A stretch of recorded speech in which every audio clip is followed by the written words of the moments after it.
પ્રકરણ 11 દૂર શું નજીક શું. વિદ્યાર્થી મિત્રો, ઉમાશંકર જોશી ગુજરાતી સાહિત્યના જાણીતા કવિ અને લેખક હતા. ઉમાશંકર જેઠાલાલ જોશીનો જન્મ અરવલ્લી જિલ્લાના ભિલોડા પાસેના બામણા ગામે થયો હતો, જેમને ભારતીય અને ખાસ કરીને ગુજરાતી સાહિત્યમાં તેમના ઉત્કૃષ્ટ યોગદાન બદલ 1969માં જ્ઞાનપીઠ પુરસ્કારથી સન્માનિત કરવામાં આવ્યા હતા.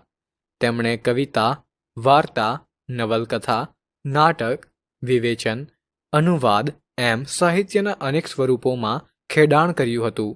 નિશીથ, વિશ્વશાંતિ, પારકા જણિયા, હવેલી અને વિસામો એમના જાણીતા પુસ્તકો છે.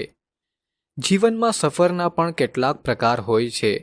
આપણે બધાએ અનેક રંગો, પડકારો, સુખ દુઃખમાંથી પસાર થવું પડે છે. આ સફર અનુભવોથી ભરેલો છે. સૌંદર્યને નિહાળવાની આપણી દ્રષ્ટિ વિકસે છે. આપણને નવી નવી વાતો જાણવા મળે છે. દૂર કે નજીકના ભેદ રહેતા નથી. એને માટે તો સફરનો આનંદ જ મુખ્ય છે.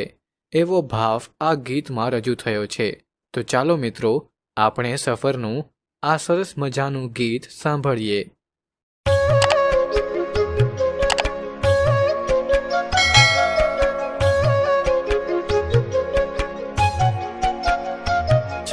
छोड़े ए भूमिना किनारा ने शहरना मिनारा के होड़ीने दूर શું નજીક શું, કે હોડીને દૂર શું નજીક શું.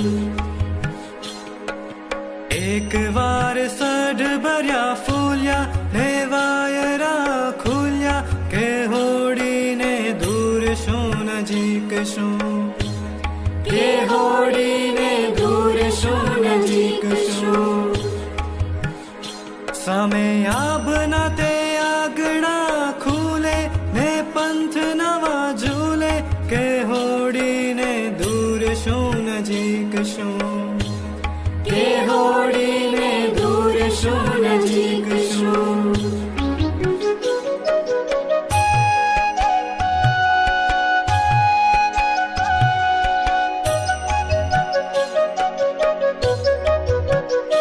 તેના પહોળા પાલવ દૂર ફરકે ને ઝીણું ઝીણું મરકે, કે હોડીને દૂર શું નજીક શું, કે હોડીને દૂર શું નજીક શું. કૂદી કૂદી દે તારલાને તાલી હસંત મતવાલી, કે હોડીને દૂર શું નજીક શું, કે હોડીને દૂર શું નજીક શું.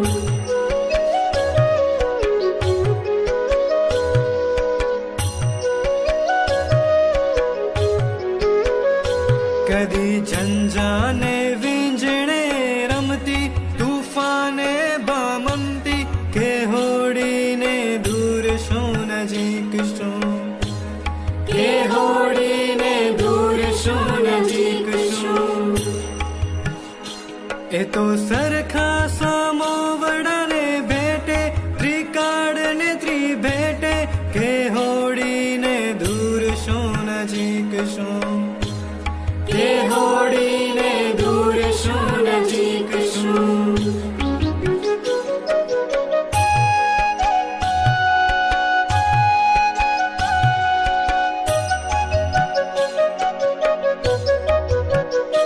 આજ બીજ કલા દેખીને ઉપડી પૂનમ એની ઢુકડી, કે હોડીને દૂર શું નજીક શું, કે હોડીને દૂર શું નજીક શું.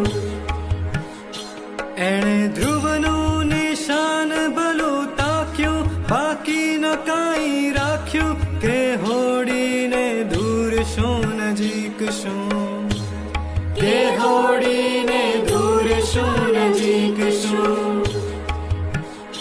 છોને છોડે એ શહેરના મિનારા ને ભૂમિના કિનારા, કે હોડીને દૂર શું નજીક શું, કે હોડીને દૂર શું નજીક શું. છું.